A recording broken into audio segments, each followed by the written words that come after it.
गर्मियों का मौसम आने वाला था। सभी पक्षी अपने अपने लिए ठंडे घर बनाने की बातें कर रहे थे। दोस्तों, मैं तो कहती हूँ हमें घर बनाने का काम आज से ही शुरू कर देना चाहिए। लेकिन चिड़िया, आज से ही क्यों? अभी तो काफी समय है घर बनाने के लिए। कालू भैया, मैं आज से इसलिए कह रही हूँ क्योंकि मैंने सुना है कि गर्मी इस बार बहुत ज्यादा पड़ने वाली है। अगर हमारे ठंडे घर जल्दी बन जाएंगे तो हम भयंकर गर्मी में आराम से रह पाएंगे। चिड़िया, ये तो आपने बहुत अच्छी खबर सुनाई है। मैंने पिछली बार घर भयंकर गर्मियों में बनाया था तो मेरा बेटा बीमार पड़ गया और मेरी पत्नी भी मुश्किल से बची थी। तो फिर ठीक है, मैं भी अपनी पत्नी गौरी को खबर भिजवाता हूँ, वो भी अपने मायके से आ जाएगी। चलो दोस्तों, हम आज से ही चिड़िया के साथ घर बनाने का काम शुरू करते हैं। ऐसे बातें कर वो सभी पक्षी अपने अपने लिए लकड़ी खोजने चले जाते हैं और कालू कौवा अपनी पत्नी गौरी को बुलाने उसके मायके चला जाता है। कालू जी, मेरे बिना आप एक दिन भी नहीं रह पाए, जो पीछे पीछे मुझे बुलाने आ गए। गौरी, पीछे पीछे बुलाने तो नहीं आता, मगर चिड़िया ने सबको बताया है कि इस बार गर्मी बहुत भयंकर पड़ेगी, तो सभी पक्षियों ने अपने नए घर बनाने शुरू कर दिए हैं, तो हमें भी अपने नए घर बनाने होंगे। कालू, पागल हो गए हो जो घर बनाने की बातें कर रहे हो? गौरी, आपका मतलब क्या है? क्या इस बार भी हम खुद का घर नहीं बनाएंगे? कालू, कभी बनाया है जो अब घर बनाएंगे? किसी न किसी कमजोर पक्षी का ही छीन लेंगे। आप बड़ी टेंशन लेते हो घर की। गौरी, हर बार ऐसा ही तो करते हैं और आखिर में आकर मार ही खाते हैं, तो इसीलिए मैं बोल रहा हूँ। चुप कर जाओ कालू, ये मम्मा का घर है, किसी ने सुन लिया तो वो क्या कहेंगे कि हम घर नहीं बनाते और पक्षियों से मार भी खाते हैं। ठीक है गौरी, अब मैं जाऊँ या एक दो दिन यहीं रुक जाऊँ? अब आए हो तो एक दो दिन रुक ही जाओ, वरना मेरे मायके वाले क्या सोचेंगे कि गौरी झगड़ा करके आ गई है और अपने पति के बुलाने पर भी ना गई। ऐसे बातें कर गौरी कव्वी कालू को वहीं रोक लेती है और कुछ दिन ऐसे ही बीत जाते हैं। दूसरी तरफ जंगल के बाकी पक्षी अपनी जी जान लगाकर घर बनाने में लगे हुए थे।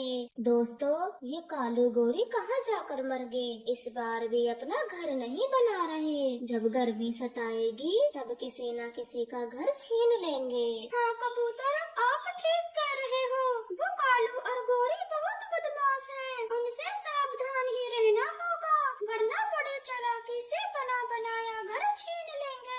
आप दोनों ठीक कह रहे हो। इस बार भी उनके मन में कोई न कोई शैतानी चल रही होगी, तभी तो वो अपना घर नहीं बना रहे। अगर इस बार उन्होंने किसी का घर छीना तो मैं उनको अच्छा सबक सिखाऊंगा। आप ये ना कहना कि ये हमारे पड़ोसी हैं। ऐसे बातें कर वो सभी पक्षी अपने अपने कामों में व्यस्त हो जाते हैं और कालू गौरी भी अपने जंगल लौट आए थे। कालू जी, आप बस सभी पक्षियों के घर पर नजर रखना कि किसका घर सबसे ज्यादा ठंडा और मजबूत बना है। पर क्यों गौरी? जिसका भी घर सबसे ज्यादा ठंडा और मजबूत होगा उसी पक्षी का घर छीनेंगे। चोरी भी करें तो वो बेकार वाली, ऐसे क्या फायदा? बढ़िया सा घर छीनेंगे। ठीक है, मैं अभी जाकर देखता हूँ कि किसने अपना घर ज्यादा ठंडा बनाया है। ऐसे बातें कर कालू कौवा वहाँ से चला जाता है। वो बारी बारी सभी पक्षियों का घर देखता है। चिड़िया का घर सबसे ज्यादा मजबूत बना है, इसी का घर छीनेंगे। अभी जाकर गौरी को बताता हूँ। फिर कालू कौवा वहाँ से अपने घर चला जाता है और गौरी कव्वी को बता देता है कि चिड़िया का घर सबसे मजबूत बना है। बस कालू जी, हो गया फैसला। अब हम उस छोटी चिड़िया का घर ही छीनेंगे। वैसे भी वो एक ही है जो हमारे झांसे में जल्दी फंस जाती है। फिर वे दोनों चिड़िया के घर को बनने का इंतजार करने लगते हैं और धीरे धीरे समय बीतता है। कालू जी, कितनी गर्मी लग रही है। अब तो इस घर में बिल्कुल नहीं रहा जाता। उस चिड़िया को कितने दिन और लगेंगे घर बनाने में। बस गोरी, 1-2 दिन ही लगने वाले हैं चिड़िया को। वो अपनी छत का काम कर रही है। चिड़िया, मेरा घर तो बन गया है, आपके घर में कितने दिन और लगेंगे? बस कबूतर भैया, आज का दिन और फिर मेरा घर भी बन जाएगा। फिर वो सभी पक्षी कड़ी मेहनत के बाद अपना अपना घर बना लेते हैं और सुकून से अपने घर में रहने लगते हैं। गोरी, क्या सोचा है? घर कैसे छीना जाएगा उस चिड़िया से? कालू जी, आप बस बाजार से ताले ले आओ, फिर आपको सब बताती हूँ कि घर कैसे छीनेंगे। फिर कालू कौवा बाजार से कुछ ताले खरीद लाता है। कालू जी, अब हम इन तालों को बेचने जाते हैं। परंतु क्या गोरी, हम ये ताले क्यों बेच रहे हैं? आप बस मेरे साथ चलो और देखते जाओ कि हम ये ताले क्यों बेच रहे हैं। ऐसे कहकर कालू गोरी वो ताले बेचने चले जाते हैं। वो कई पक्षियों को ताले बेच देते हैं। अरे कालू गोरी, आपने कब से ताले बेचने का काम शुरू कर दिया? जब से आपने देखा है, समझो तभी से। अब आप भी अपने घर के लिए एक ताला खरीद लो, बाकियों ने तो खरीद लिए। ठीक है कालू भैया, एक ताला मुझे भी दे दो। नाना चिड़िया बहन, ताला तो मैंने गेट से खुद ही लगाना है, आपसे लगाया नहीं जाएगा। ठीक है, तो आप ही लगा दें ताला। फिर कालू गौरी घर के अंदर से ताला लगा लेते हैं। कालू भैया, ताला अंदर से क्यों लगा रहे हो? ताला तो बाहर से लगता है। छोटी चिड़िया, अब हमारी मर्जी, चाहे ताला अंदर से लगाएं, चाहे बाहर से, आपको क्या लेना? गौरी बहन, ये घर तो मेरा है, तो मर्जी भी मेरी ही चलेगी। कौन कहता है कि ये घर तेरा है? ये घर तो अब हमारा है, क्योंकि हमने इस घर पर ताला जो लगाया है। अब चलो, भागो यहाँ से। चिड़िया रोती हुई वहाँ से चली जाती है। कालू गौरी तो बहुत खुश हो रहे थे। कालू जी, ये देखो, चिड़िया ने कितना सारा भोजन जमा कर रखा है। अब हमें भोजन खोजने की भी कोई जरूरत नहीं पड़ेगी, वो भी इतनी तेज गर्मियों में। वो दोनों तो चिड़िया को भगाकर बहुत खुशियाँ मना रहे थे और चिड़िया रोते हुए अपने दोस्तों के पास जाती है और उन्हें सारी बातें बता देती है। चलो चिड़िया, मैं अभी तुम्हारे साथ चलता हूँ और उन जालिमों को अभी बताता हूँ। फिर वो सभी पक्षी चिड़िया के घर चले जाते हैं और कालो गोरी को बाहर निकालने की खूब कोशिश करते हैं, लेकिन वो दोनों तो दरवाजा ही नहीं खोलते। कबूतर भैया, चलो यहाँ से, ये दोनों बहुत मक्कार हैं। अब किसी भी कीमत पर ये दरवाजा नहीं खोलेंगे। मैं अपने लिए कोई दूसरा घर बना लेती हूँ। लेकिन चिड़िया, आपसे तो ये घर ही बहुत दिनों में बना था, और ऐसे कोई आपका घर छीन ले, ये हमें बिल्कुल बर्दाश्त नहीं। इन्हें तो कोई ना कोई सबक सिखाना ही पड़ेगा। मैं अपने घर का ताला इनके घर के बाहर लगा देता हूँ। जब अंदर का भोजन खत्म हो जाएगा तो ये दोनों भूखे प्यासे मरेंगे और ये ही इनकी सजा होगी। फिर वो सभी पक्षी ऐसा ही करते हैं और ताला लगाकर वहाँ से चले जाते हैं। परंतु चिड़िया, गर्मी तो बहुत तेज पड़ रही है, फिर आप अपने लिए इस गर्मी में कैसे घर बनाओगे? मिट्ठू तोते, मैं सोच रही हूँ कि घर लकड़ी की बजाय मिट्टी का बना लूँ। मिट्टी का घर? लेकिन वो कैसे? हमने तो कभी नहीं बनाया। मिट्ठू तोते, बचपन में मैं अपनी मम्मा के साथ मिट्टी के घर में रहती थी और मेरी मम्मा मिट्टी के घर बनाना जानती थी। बस तभी से मैंने सीख लिया। ठीक है चिड़िया, तो आप अपने लिए मिट्टी का घर बनाओ और हमसे कोई भी मदद की जरूरत हो तो हमें बता देना, हम हर समय तैयार रहेंगे। फिर चिड़िया अपने लिए मिट्टी का घर बनाने लग जाती है और सभी पक्षी उसे नदी से मिट्टी ला ला कर देने लगते हैं। इस वजह से घर जल्दी ही बन जाता है। अरे वाह टोनी चिड़िया, आपका मिट्टी का घर तो बहुत अच्छा बना है। जी करता है मैं भी अपने लिए मिट्टी का ही घर बना लूं। हाँ चिड़िया, घर तो वाकई में बहुत ठंडा है। अगली बार से हम भी अपने लिए मिट्टी के घर बनाया करेंगे। फिर चिड़िया अपने घर में खुशी खुशी रहने लगती है। और कुछ समय बाद कालू गोरी का भोजन खत्म हो गया था। कालू जी, ये दरवाजा तो खुल ही नहीं रहा, जरा धक्का लगाना। फिर वो दोनों दरवाजा खोलने की खूब कोशिश करते हैं, लेकिन उनसे वो दरवाजा नहीं खुलता। अब मरेंगे यहीं भूखे, क्योंकि उन्होंने बाहर से ताला लगा दिया है। कालू जी, अच्छा होता जो हम ताले नहीं बेचते और घर को किसी और तरीके से छीन लेते।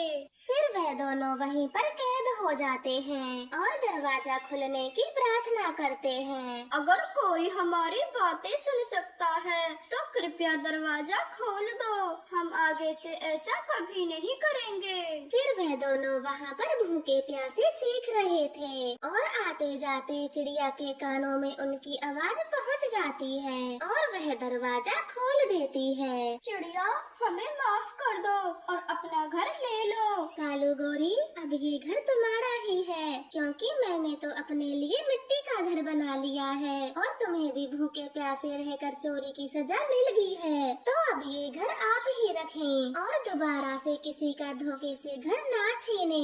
चिड़िया, आप बहुत अच्छी हो जो हमें माफ कर दिया, वरना हम तो भूखे प्यासे यहीं पर मर जाते। फिर चिड़िया उनको घर देकर वहाँ से अपने मिट्टी के घर में चली जाती है और कालू गोरी को भी सबक मिल गया था कि आज के बाद वो किसी का घर नहीं छीनेंगे। रानो चिड़िया अपने पति टुन्नू चिड़े के साथ एक छोटी सी झोपड़ी में रह रही थी। रानो का पति पास के जंगल में दाल बेचने का काम करता था, जिससे उसकी रोज की आमदनी बहुत अच्छी होती थी।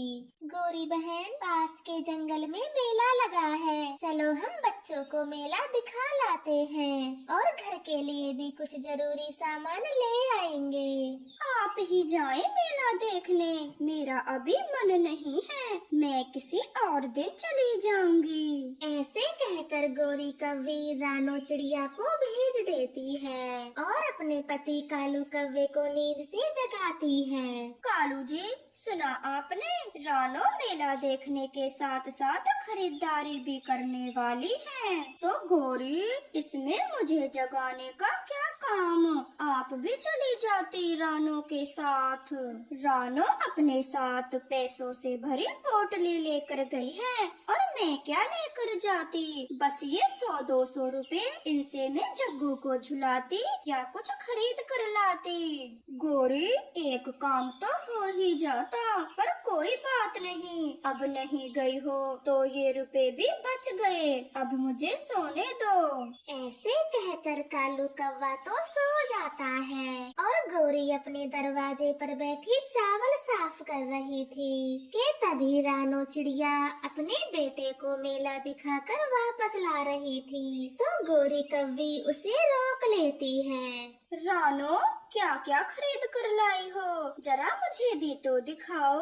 हाँ गोरी बहन, मैं ये खाने के लिए तो जलेबी लाई हूँ और कुक्कू ने ये ढेर सारे खिलौने खरीदे हैं और ये उड़ने वाला हवाई जहाज भी लिया है। अपने लिए कुछ नहीं लाई रानो, सब कुछ कुक्कू के लिए ही लाई हो। गोरी बहन, मैं अपने लिए हार और चूड़ियाँ लाई हूँ और ये एक पैकेट बिंदी का, अगर आपको इनमें से कुछ चाहिए तो ले लें। नहीं रानो, मैंने कल का प्रोग्राम बनाया है मेला जाने का, मैं तो बस पता कर रही थी कि मेले में इस बार क्या क्या लगा है। ठीक है गोरी बहन, अब मैं चलती हूँ, आप ये जलेबियाँ जग्गू को दे देना, मैं उसके लिए भी लाई थी। ऐसे कहकर रानो चिड़िया अपने घर चली जाती है और दूसरी तरफ गोरी कौवी परेशान थी कि मेला देखने के लिए इतने सारे पैसे कहाँ से लाए कि तभी उसके दिमाग में एक आइडिया आता है और वह कालू कौवे से कहती है, कालू जी, आपसे तो रुपए कमाए नहीं जाते तो मेरे पास रुपए कमाने का एक आसान तरीका है। जल्दी बताएं गोरी, क्या आइडिया है जिससे मैं ज्यादा रुपए कमा सकूं? कालू जी, जब रानू का पति दाल बेचकर घर आता है तो उसके सारे पैसे एक पोटली में होते हैं, तो आप एक मुखौटा पहनकर टुन्नू के रुपए लूट लें। लेकिन गोरी, टुन्नू मुझसे क्यों डरेगा?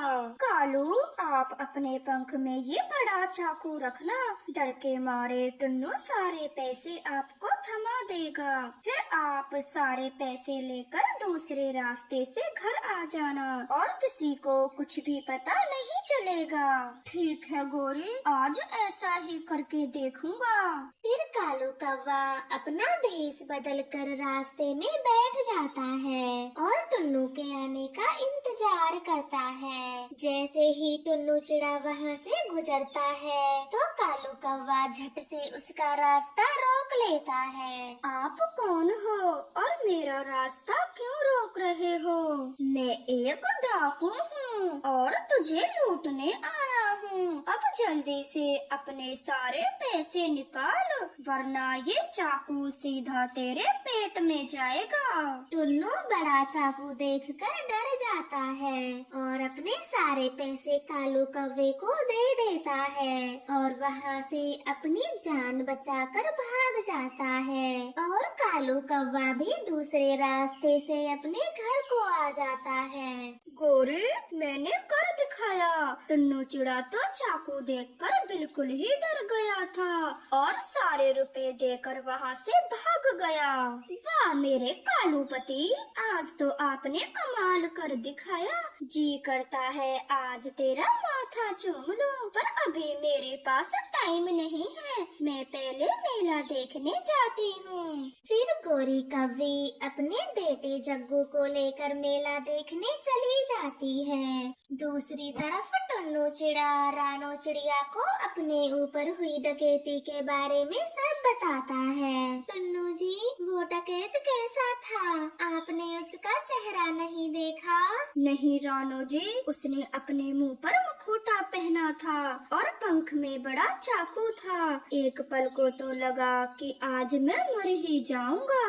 ले जाने दे, उस जालिम को हमारी कमाई ले जाने दे, परंतु आप एकदम सही सलामत हो, मेरे लिए यही बड़ी बात है। अब खाना खाकर सो जाएं। आप दिन भर दाल बेच बेच कर थक जाते हो। दूसरी तरफ गोरी कौवी मेले से खूब खरीदारी करके देर रात को घर आती है। गोरी, जल्दी दिखाओ, आखिर मेले में से क्या क्या खरीद कर लाई हो?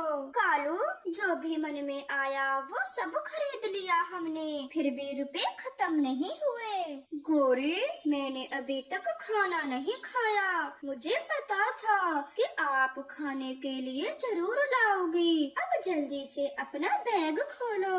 हाँ हाँ, मैं अपने कालू को कैसे भूल जाती। आपके लिए समोसे और जलेबी लाई हूँ, पेट भर कर खाओ। लेकिन गोरी, मैंने तो गुलाब जामुन मंगाए थे, फिर आप ये जलेबी क्यों लाई हो? फिर गोरी कौवी हंसते हंसते गुलाब जामुन का डब्बा निकाल लेती है। कालू खूब सारी गुलाब जामुन खाता है, लेकिन सुबह होते ही जंगल के सभी पक्षियों में टुन्नू चिड़े को लूटने की खबर फैल जाती है। बुलबुल जी, कल तो हद ही हो गई, टुन्नू चिड़े को लूट लिया गया। हाँ, अब तो रात को घर से निकलना भी गुनाह हो गया है। मैं तो शाम होने से पहले पहले अपने घर आ जाया करूँगी। कालू, मैंने सुना है टुन्नू चिड़े को किसी चोर ने लूट लिया और उसे चाकू दिखाकर सारे रुपए ले गया। हाँ कबूतर, मैंने भी यही सुना है। पता नहीं कौन चोर हमारे जंगल में घुस आया जो इस तरह से पक्षियों को लूट रहा है। इस तरह से जंगल में ये बात आग की तरह फैल जाती है। कालू कौवा भी थोड़ा डर गया था। गोरी, सारे जंगल में इस चोरी के ही चर्चे हैं, कहीं किसी को कुछ पता ना चल जाए। अगर ऐसे डरोगे तो जरूर पता चल जाएगा। बाकी पक्षियों की हाँ में हाँ करते रहो, फिर किसी को कुछ कुछ भी पता नहीं चलेगा और 2-4 दिन बाद सब पक्षी ये बात भूल जाएंगे। इस तरह से थोड़ा समय बीत जाता है और चोरी की बात को सब थोड़ा थोड़ा भूल जाते हैं। अब गौरी कव्वी को अपने मायके जाना था और घर के सारे रुपए खत्म हो चुके थे। कालू जी, मैं अपने मायके जा रही हूँ, तो आप पहले की तरह उस टुन्नू चिड़े के सारे रुपए लूट लाओ। नहीं गौरी, मुझे बहुत डर लगता है, मैं नहीं जाऊँगा। कालू जी, कुछ नहीं होगा, सब पहले की तरह चोरी की बातें बनाएंगे और हम भी उसी में बातें बनाते रहेंगे। फिर थोड़े दिन बाद सब शांत हो जाएगा। गौरी कव्वी कालू को फिर से चोरी करने के लिए तैयार कर देती है और कालू कौवा रात होते ही टुन्नू को लूटने चला जाता है। वो पहले की तरह टुन्नू के सारे रुपए लूट कर ले आता है। ये लो गौरी, उस टुन्नू चिड़े को लूटने में बहुत मजा आता है। चाकू को देखते ही पोटली आगे कर देता है। अब कालू कौवा ऐसा ही करने लगा था। उसे जब भी रुपयों की जरूरत होती वो टुन्नू चिड़े को ही लूट लेता। रानो बहन, ये बात मुझे कुछ अजीब लगती है। जितनी बार भी लूटा गया है बस टुन्नू को ही लूटा गया है, जंगल के किसी और पक्षी को नहीं। हाँ कबूतर भैया, हमारी ही किस्मत फूटी हुई है। जब भी कोई डकैत आता है टुन्नू जी को ही लूट लेता है। नहीं रानो बहन, मुझे तो ये किसी आसपास वाले का काम लगता है जो टुन्नू को अच्छे से जानता है, तभी तो आसानी से सारे रुपए लूट लेता है। लेकिन कबूतर भैया, वो चोर कौन हो सकता है? ये तो उसे पकड़ने के बाद ही पता चलेगा। लेकिन हम उसे कैसे पकड़ेंगे? वो थोड़े ना रोज आता है, वो तो किसी किसी दिन आता है। हमें आज से ही हर रोज चोरी होने वाली जगह का पहरा देना होगा, तभी जाकर वो सातिर चोर पकड़ा जाएगा।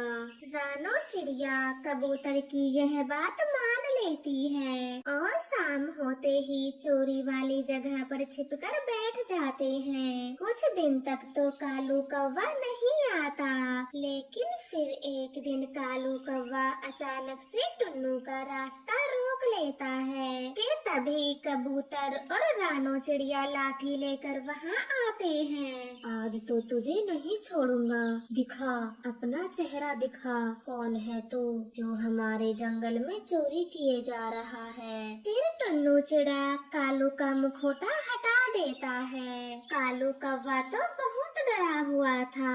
ओए कालू, तू मुझे इतने दिनों से लूटे जा रहा था। कालू, तूने तो हद ही पार कर दी, जो अपने पड़ोसी को ही लूटता रहा। हमें तुमसे यह उम्मीद नहीं थी। कबूतर भैया एकदम सही कह रहे थे कि ये किसी आसपास वाले का ही काम है। मुझे माफ कर दो, ये सब मैंने गौरी के कहने पर किया है। प्लीज प्लीज मुझे आप माफ कर दो, आज के बाद ऐसा कभी नहीं करूँगा। लेकिन वो तो कालू की एक भी बात नहीं सुनते और उसे पकड़कर जेल में ले जाते हैं। इस तरह से कालू कौवे को चोरी करने की सजा मिलती है।